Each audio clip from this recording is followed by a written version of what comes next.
do it that way.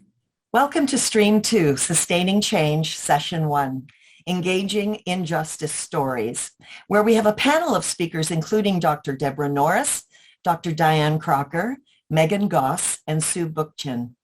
If you are in the wrong session, please navigate to the session you're looking for through the menu on the left of your screen, click the Sessions button, and then click on the session you would like to attend.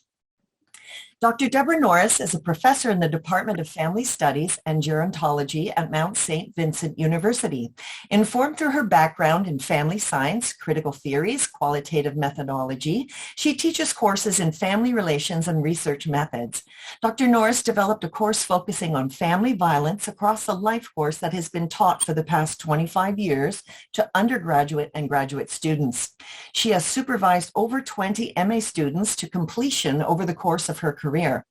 With funding received from Nova Scotia Health Research Foundation, the Canadian Institutes of Health Research and Social Sciences and Humanities Research Council, and Veterans Affairs Canada, Dr. Norris has facilitated research focusing on resiliency in military and veteran families, the bidirectional relationship between operational stress injuries and the mental health and well-being of veteran families, and family psychoeducation programs for military and veteran families.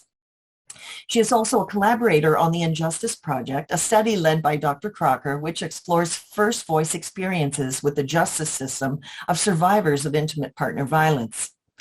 Diane Crocker is a professor in the Department of Criminology at St. Mary's University. Her work explores the use of law to address social problems, particularly those that disproportionately affect women. She currently is a member of Impact's collaborations to address sexual violence on campus, past contributor to the Canadian Domestic Homicide Prevention Initiative, and sits on the Policy and Research Advisory Board for the Mass Casualty Commission. She regularly advises government and community agencies on projects related to gender-based violence. In recent years, Dr. Crocker has led the evaluation of Nova Scotia standing together to prevent domestic violence. She also works closely with universities across Nova Scotia, developing effective sexual violence prevention and response policies and a multi-university exploration of students' experiences.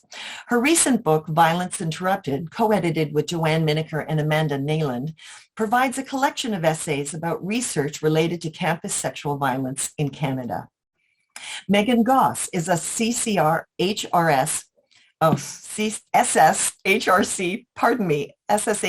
funded PhD candidate in the Department of Sociology and Social Anthropology at Dalhousie University. Her research has mainly focused on reproductive and sexual health, while her PhD research examines women-identified individuals' experiences living with vaginismus. Meghan has taught courses on gender and health, and has worked on several research projects related to sexual and domestic violence. She was a past research assistant for the Canadian Domestic Homicide Prevention Initiative, the Injustice Project, as well as projects related to examining university students' experiences with sexual violence. Meghan was also a part of the evaluation and research team for the Nova Scotia Standing Together to Prevent Domestic Violence and has worked for organizations such as Stepping Stone and the Elizabeth Fry Society. In addition to her dissertation, her current work examines social disconnection and masculinity. Sue Bookchin is founding executive director of Be the Peace Institute, a nonprofit dedicated to ending gender-based violence by addressing its root causes embedded in oppressive structures of patriarchy, colonialism, racism, and institutional bias. Sue started her career in nursing and has a master's in public health and has been a consultant, a facilitator, a coach, and stained glass artist. She is passionate about social justice and dismantling the systemic inequities that continue to marginalize and harm people of African and Indigenous descent, particularly newcomers and people living with disabilities, and the forces that deprive women, girls, and gender-diverse people of equal opportunity, status, and choice. Please join me in welcoming this exciting panel of speakers. Thanks. I think I am beginning. Thanks for having us, and thanks to folks in the audience for listening. Before we begin, I would like to acknowledge that myself and my colleagues, we are coming from Mi'kmaq, the unceded territory of the Mi'kmaq people. I also should acknowledge our funders, SHRC, the Social Sciences and Humanities Research Council, and CLARI, the Change Lab Action Research Institute, which is a network of university researchers in Nova Scotia who work to develop community and government partnerships in research. And this project was took such an approach involving Sue with Be the Peace and my university colleague and Meghan. So I'll just introduce our project first. Women experiencing gender-based violence often feel like the system does not provide them with any sense of justice. They feel re-traumatized when they seek justice from the system. They are left unsatisfied with both the process and the outcome, and they don't feel like they matter. And this is probably not news for most folks in the audience. Existing research that Deborah will say a little bit about in a bit describes this problem and has led to good ways to improve the process and reduce harm. For example, in some jurisdictions, complainants in sexual assault trials can now access legal advice to guide them through the process. Other jurisdictions are developing specialized courts that should, for example, in the case of domestic violence, have a deeper and better understanding of the dynamics of that violence when sentencing perpetrators. So while these changes will help support women and will deliver better outcomes, hopefully, we may have lost sight of what justice actually means for those who experience domestic violence and gender-based violence.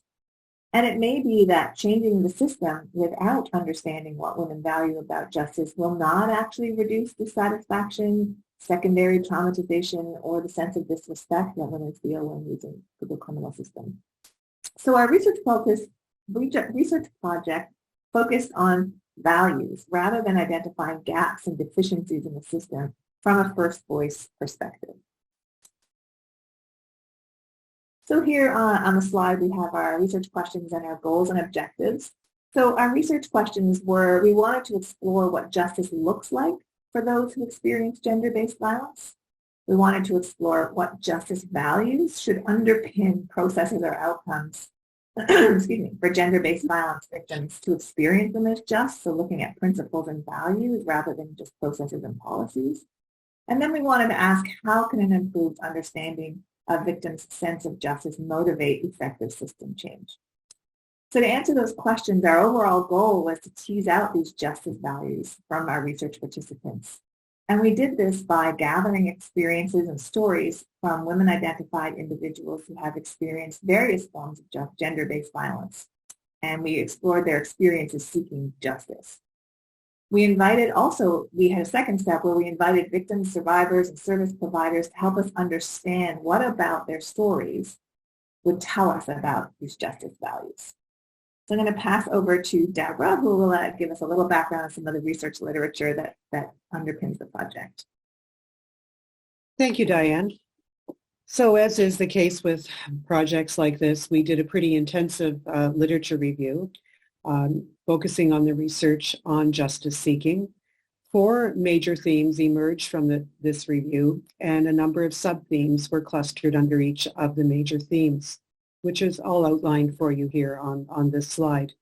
So what I will do is just briefly break the sub-themes down and just give you a high-level overview of what the literature said to us with respect to research on justice seeking. So first of all, the lit review revealed the factors that lead victims and survivors to turn to the legal system for help.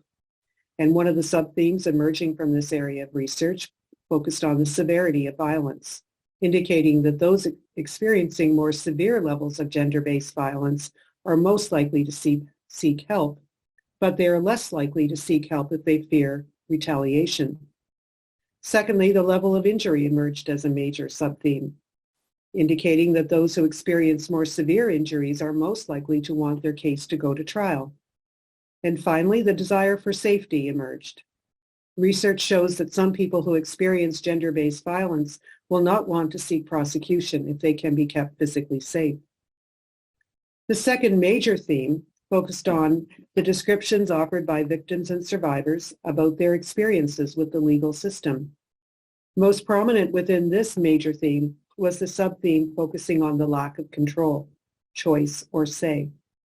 Many formal processes designed to respond to gender-based violence remove choice from those who experience the violence and do not give them information about the case or a way to participate in a meaningful way. In one recent study, the researchers found that mandatory arrest policies, for example, epitomized these issues and compounded them for those who identify as members of the LGBTQA plus Indigenous, African Nova Scotian, and or newcomer communities. Those who seek support through family courts report similar experiences, describing skeptical responses, accusations of parental alienation, and pressure to agree to unsafe parenting arrangements. Thirdly, the research indicates that individuals experiencing violence often feel traumatized. Those who've experienced gender-based violence and have gone through a criminal justice process describe experiencing trauma at all stages of the process. This has been referred to in the literature as legal victimization, and researchers have documented how it can provoke intrusive post-traumatic symptoms in victims. Thirdly, those who experience violence may feel unsupported and disrespected. Criminal justice and law enforcement workers are typically ill-informed about the complexities of women's lives, making victims' experiences in court bruising. The third major theme focused on what victim survivors want from legal systems. First of all, they want to matter, as indicated in the literature. Those who have experienced gender-based violence want their voices to be heard, to be treated with respect and dignity, and to participate in justice processes in meaningful ways. Validation also emerged. What's clear from research on civil proceedings is that those who were harmed were not seeking monetary compensation. They were seeking to be heard and searching for validation of the wrong they suffered. Victims and survivors seek validation for closure and to help with their own healing process. Safety was also a major issue. Those who experience gender-based violence want safety for themselves, for their children, and for the community. To that end, many hope for the perpetrator to be rehabilitated, or at least to be kept away from them. Justice is also an issue that emerged. For those who have experienced gender-based violence, justice is more than convictions or punishment. According to Herman, one of the researchers whose work emerged from our review, survivors' views of justice do not fit well into either retributive or restorative models. Justice is a fluid and multidimensional concept, and being treated fairly and equitably are foundational expectations of survivors and victims who seek justice.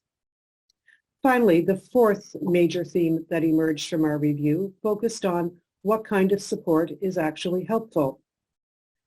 Emotional support and advocacy were deemed to be helpful based on the review that we conducted. Emotional support and advocacy can help individuals understand formal processes and to prepare for them how they will be participating as witnesses. Advocacy groups help victims find their voice, formulate proper answers, and make informed choices about how to engage with the criminal justice process. So that concludes our review, our overview of the literature that we dug up in order to conduct this study. Thanks, Deborah. So this literature uses a variety of methods, research methods, as we would expect. There were many qualitative interviews, studies using qualitative interviews and some surveys. And the focus of the research methods was on gathering victim survivor opinions about what should change, what should be done differently, or sort of assessing their level of satisfaction with justice processes. So we took a different approach to how to do the research. A participatory narrative inquiry is the approach we took. And in this approach, the emphasis is on gathering narratives rather than opinions. So I'll just read the quote from Cynthia Kurtz, who's one of the sort of originators of this method. Participatory narrative inquiry is an approach in which groups of people participate in gathering and working with raw stories of personal experience in order to make sense of complex situations for better decision making. P&I focuses on the profound consideration of values, beliefs, feelings, and perspectives, sort of recounting and interpretation of lived experience. So we took this approach because we understand gender-based violence and the system that responds to it is a complex issue. And participatory narrative inquiry is rooted in work about complexity that understands some problems as fluid and unpredictable, and that solutions to these problems can't be linear, sort of find the cause, interrupt, and to make an effect. Having better policies and procedures, for example, based on victim survivors' opinions is a necessary change, but isn't sufficient to really get at the depths of the way in which this problem is sort of intractable. So for this project, we found that narratives and the approach opened up new pathways to understanding justice values that can be obscured by more traditional methods, and that the approach reveals some of the inherent complexities and underlying justice values that we were hoping to get at. Essentially, the method allowed us to move past what women want towards how they understand justice. So our research process was 2 steps. First, we did in-depth narrative interviews, and so the interviews tried to elicit a recounting of an experience of seeking justice. So we would ask a very open-ended question, followed by sort of prompting about, well, what happened then, or can you say more about what happened? After we gathered the interviews, we exerted real, tidy-ish narratives. Sometimes we'd cut a paragraph in the beginning of the interview, middle, and end to create one narrative around a particular experience. Could have been in court, could have been going to a church support group. We pulled these stories out of the interviews and we brought them to workshops with service providers, folks in the community, some of the people who participated in the interviews. And we invited them to help us make sense of the stories. Our basic question in the workshops was, what do the stories tell us about the justice values of the person telling the story? And Meghan will give a few more details about the stories in a minute. But this is a unique approach, bringing first voice into the participatory process of research to help make sense of the data rather than just providing it.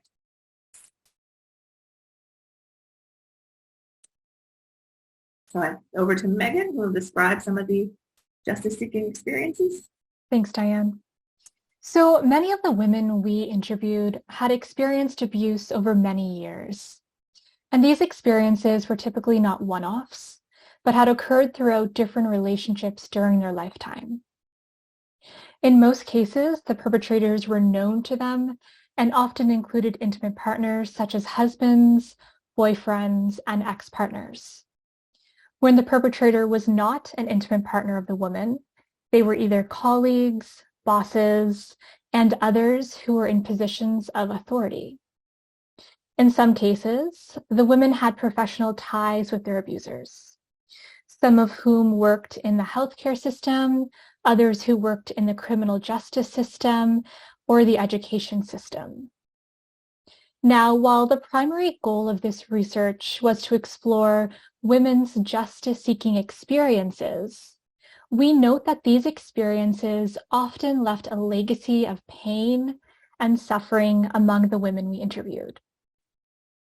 So their experiences of seeking justice often led to housing insecurity and poverty. Many of the women discussed varying degrees of mental health concerns, ranging from anxiety to severe trauma, post-traumatic stress disorder, and depression. So the level of stress that seeking justice puts on women can be quite difficult to endure.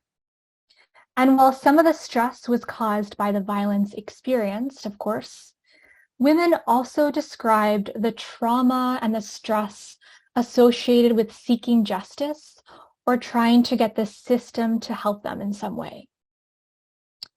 So the women in this study sought justice through a range of institutions, including but not limited to the police, criminal and family courts, victim services, and child protection services. Many felt that they had not found a just process or outcome in any of the formal responses.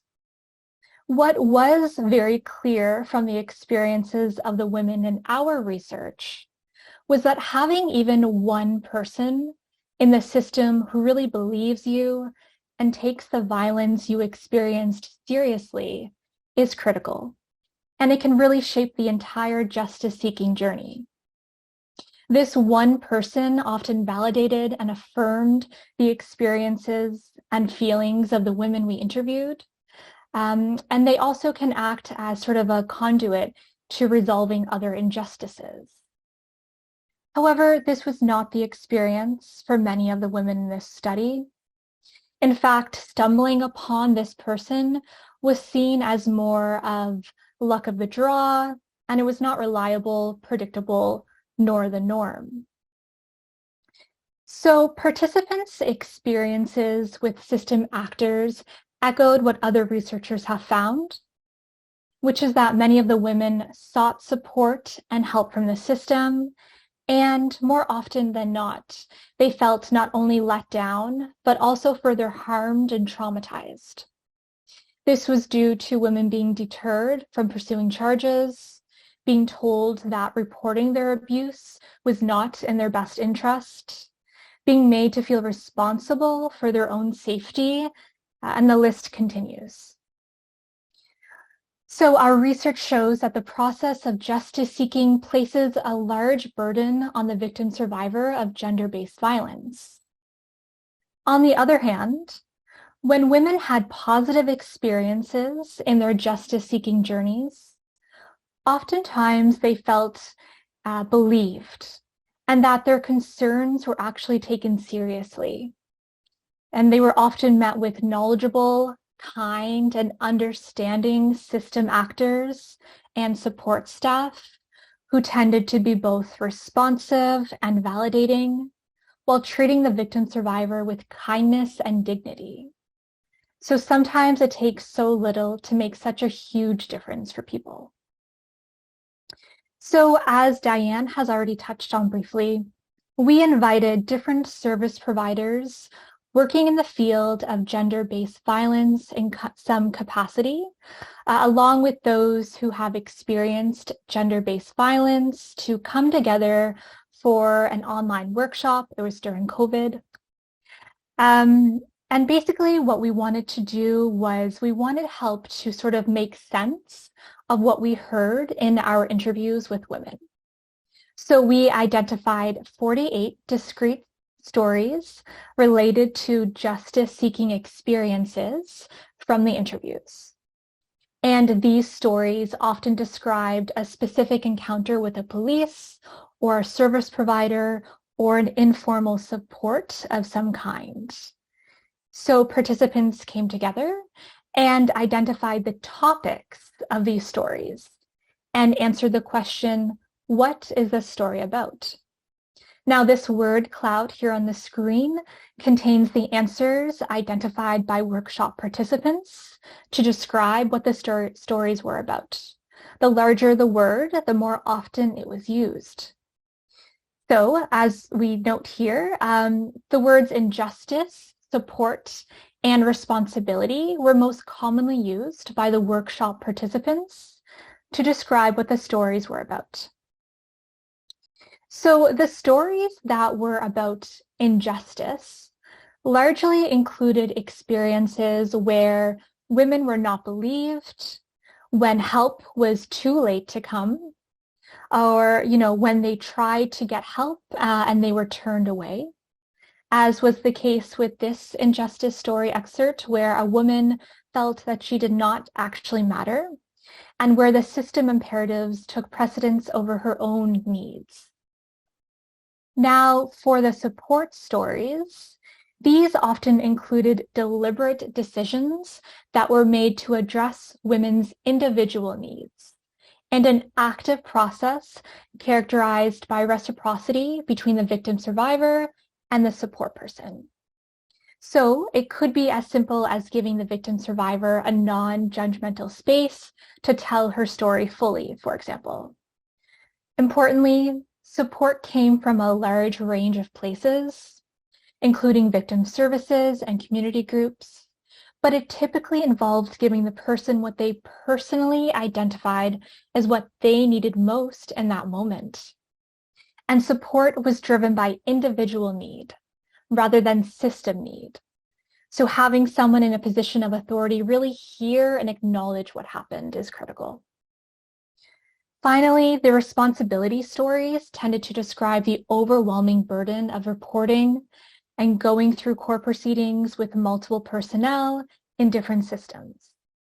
And these stories really showcased the constant burden of doubt and self-doubt, the victim survivor feeling minimized, and having to convince people of the harm they've experienced. And also having to sort of self-advocate at every turn within systems.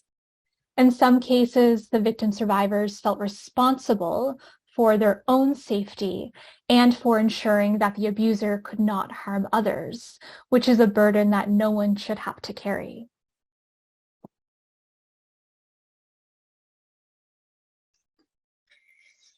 This word cloud depicts some of the feelings that participants spoke about while seeking justice. And it would be no surprise to you that the most common negative emotions included frustration, fear, and anger. Frustration related to the lack of coordination between different parts of the system, no clear pathway through that, no assurance that the process followed would result in any positive outcomes for them. And when providers were unprofessional and mistakes were made in paperwork, for instance, it resulted in a lot of extra legwork for the person who had experienced the violence. Fear of being judged, not believed, of the impacts on their own mental health were common, as you would know.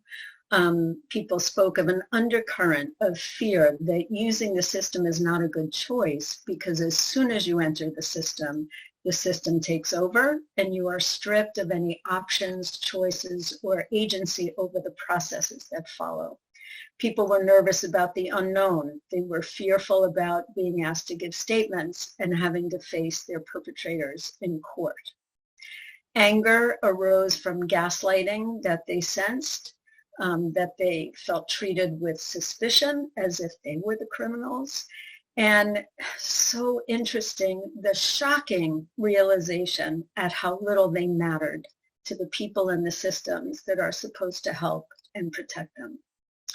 The only positive emotion that arose with any frequency was relief, mostly through the intervention, again, as Meghan said, of one person who validates and affirms the experiences and feelings, relief that someone else actually was considering their needs, relief to have an outcome after years of the threat of violence.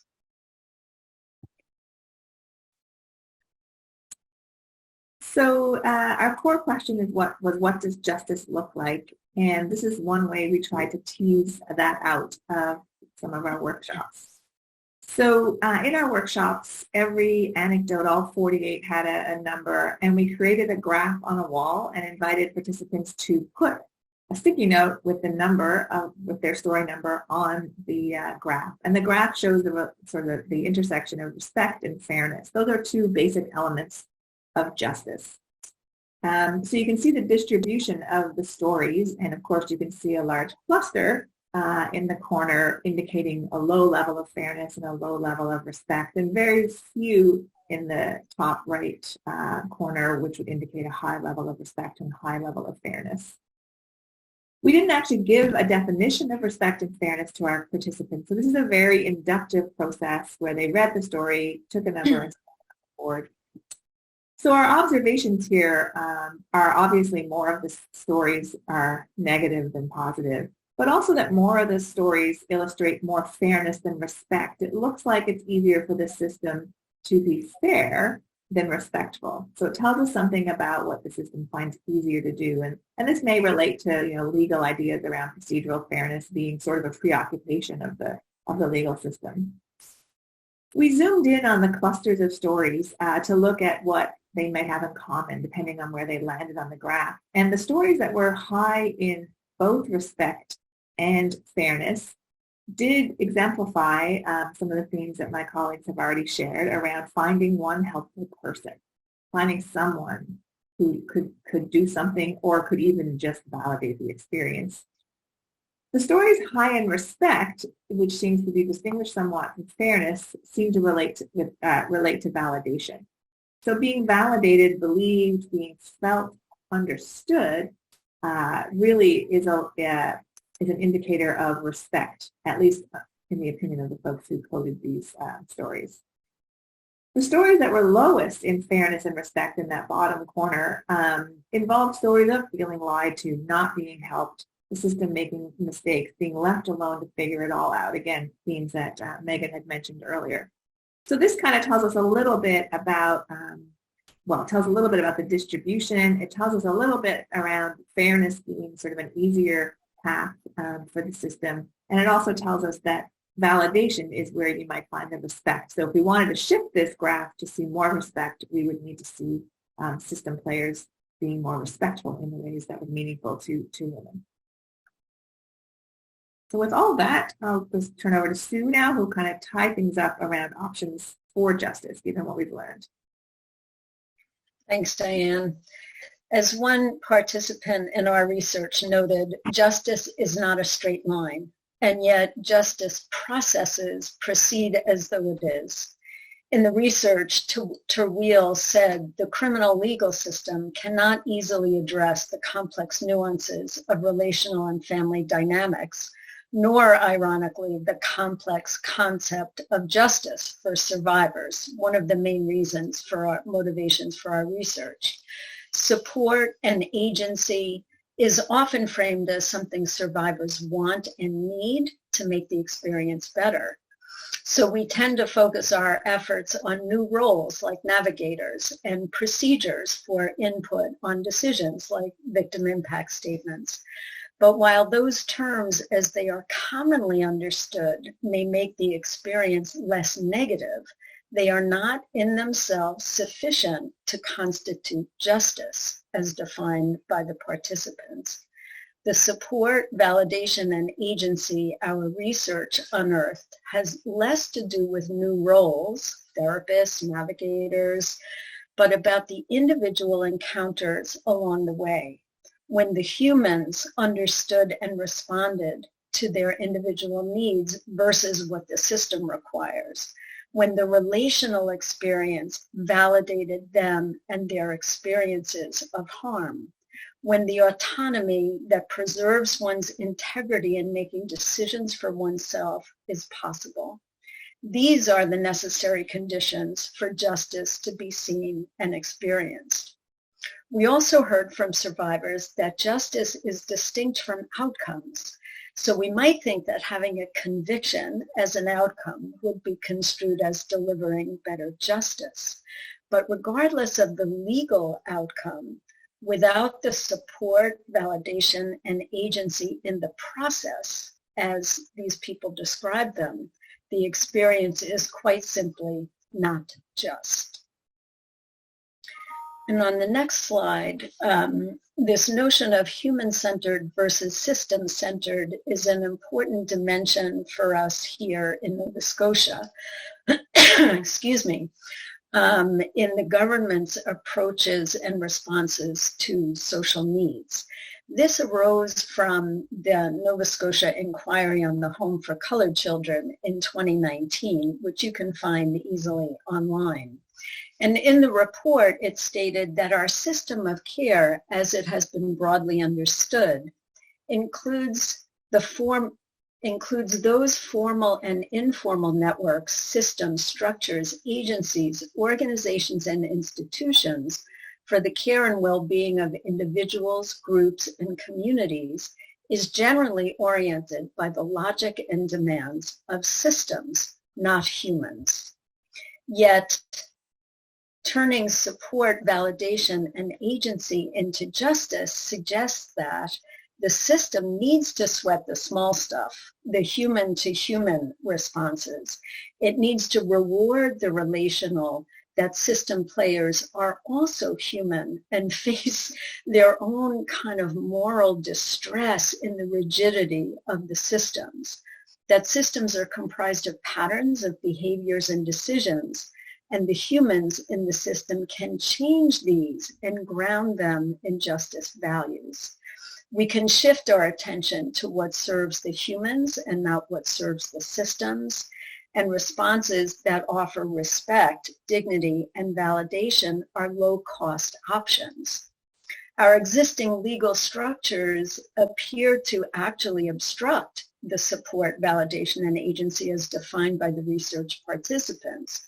If framing these as central justice values for women seeking justice after gender-based violence, it begs the questions, what would the legal/justice system look like if support, validation, and agency were the underpinning principles of justice? And how would we transform the architecture of the systems and structures from their current and entrenched rigid forms? We as a research team also raised more questions about whether we should try to reform the existing system or work toward whole-scale transformation to something completely new. I imagine many of you have asked that question as well. And given the patriarchal, colonialist, white supremacist, heteronormative foundations on which all of our modern systems are built, is tweaking around the edges of an existing system actually able to transform the principles and foundations at their roots? Unlikely. And so whole-scale transformation of how the justice system responds to gender-based violence is likely indeed needed. And how we do that is a huge question of our time. But while we grapple with the extreme complexities of that task, we may overlook the simple, no-cost options that individuals who work in all these systems can enact. How can we make it more common? How can those individuals be more likely to be the kind of person who can offer support, validation, and agency that may make all the difference for a survivor of gender-based violence, both in the short term and the long term in healing from the abuse they've suffered?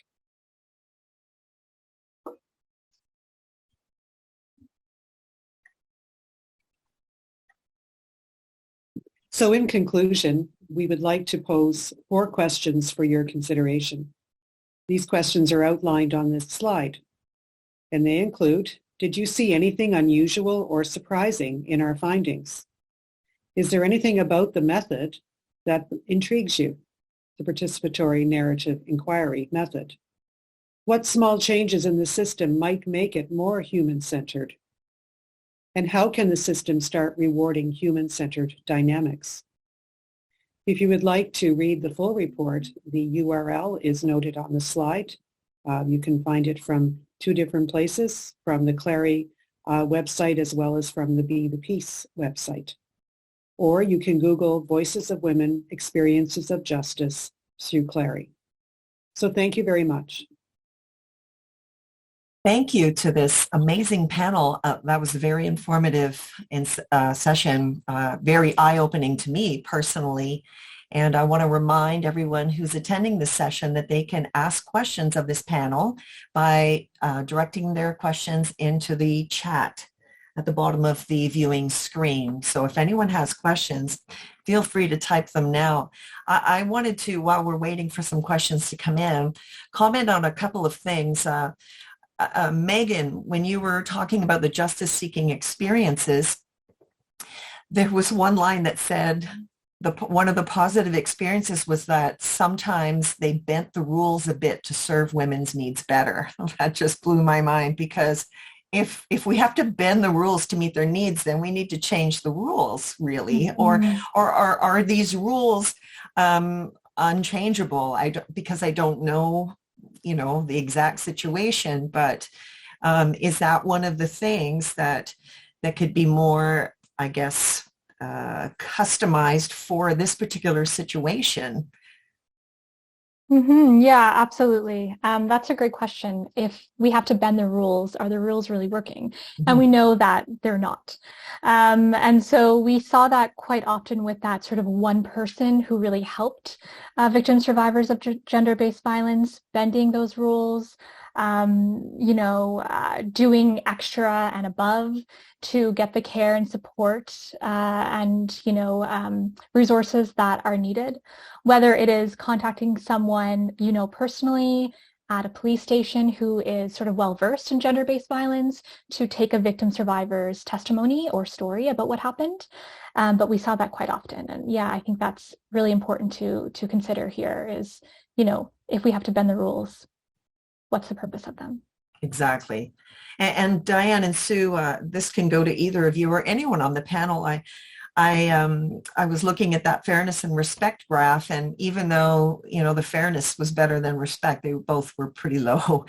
and I like, are there not, in the medical field, there are specialists, right? And I know that like sexual abuse lawyers exist, but maybe there's not enough of them because are there not people in the system who specialize in these arenas or these fields? And I know the system tries, like with the police and the courts, they try to work to cater to the needs of children when children are involved, with even making their interview rooms conducive to making them feel safe and whatever. But is there anything like this? Because I don't know for victim survivors in this situation of gender-based violence. Is anything in the system at all being catered to this specific need? Because, we're dealing with layers of needs that go beyond the actual incident. You know what I mean? Does anyone know if there's anything existing right now that people can go to? Like, instead of going to any lawyer, is there anything in the system people can go to knowing here's a person who understands the nature of what I'm going through, and is it better for me to seek help through them, or is that even an option yet? I can address in Nova Scotia, there are some options. There are specialist crowns for sexual assault cases. There may well be lawyers in the community who specialize. We have a domestic violence court, but I think the point that we're trying to make is, in some ways, even with all that, those people aren't going to be able to make the system feel more fair. Like, if you think of it, like they can enhance someone's journey, but in a sense, some of the baked in problems are baked in, right? Right. It might help the respect graph, but not maybe the overall. I see. And many people would go to women's organizations first. They would go to a shelter or seek counseling through a shelter or a women's center. And in those places, there is that fairness and respect and validation and agency. But once you get into the justice system, that seems to evaporate. Right. Well, I think as you're working towards, and other people in this field are working towards solutions in this, a real huge component of it will be communicating this, because we all know a lot of people will avoid going through the system because they don't want to be re-victimized and re-traumatized. And so it's very disturbing to think, this is not a new problem. This is ongoing. And so what do you know if there's any advocacy happening in this area towards policy change or towards in the system or anything? Is there anyone actually actively pursuing changes in the system?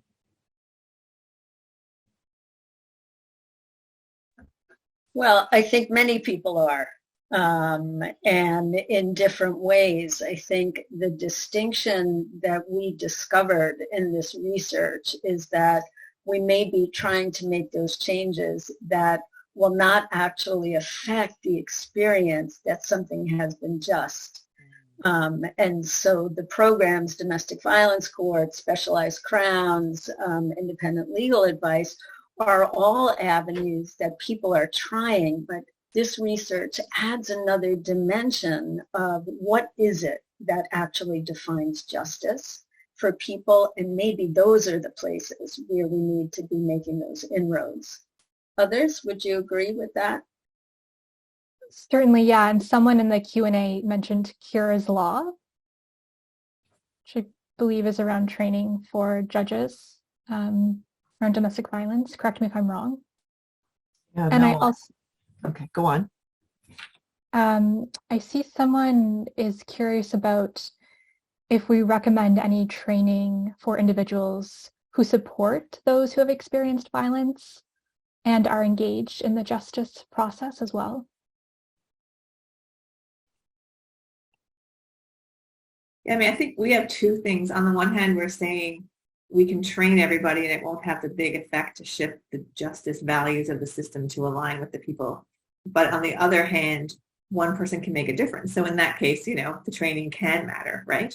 The trauma-informed response by a police officer can matter, right? But so we're saying, we need to sweat some of the small stuff that you can achieve by training. But I think we would recognize that at some point, all the training in the world is not going to unbake the sort of injustice, the way in which justice is framed in the system, civil and criminal, that can have the legacy that we have all heard about for years among survivors who go through it, right?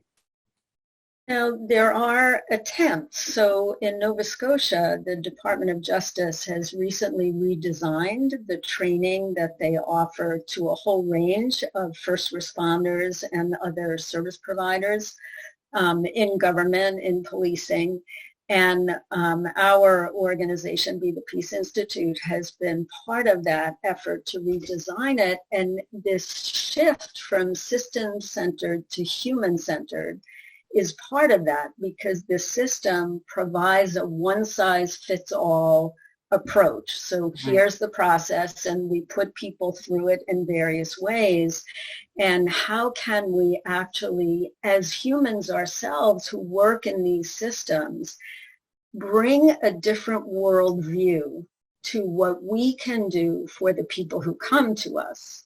And so we're not thinking about the rules, the policies, the structures that exist in a rigid way, but what does this human in front of me, what's my most compassionate, most validating response that I can give in this moment? And that's kind of a hard thing to teach. When you work in a large institution, you develop an institutionalized mindset. So this training is starting to try to make inroads into how do we actually shift those mindsets. And that's another complex engagement. Amazing. We have to wrap up now, and I want to reflect and agree with the comment here that was made in the Q&A. Thank you for your work. It's wonderful to see the research being done that is validating our experiences on the ground, and continue the great work. It's a very important aspect for a better future, for fairness in the justice system. Thank you so much for all that you do and for this incredible session. Thank you very much. Thank you. Thanks. We're going to have a short break now. Thank you, everyone. Thank you so much. Take care. Thank you. Great work. Thank you all. And thanks for bringing up the Q&A. I could not access it. So that was good that you can see it. Okay, Yeah. so that's good. Okay, thanks. Thanks.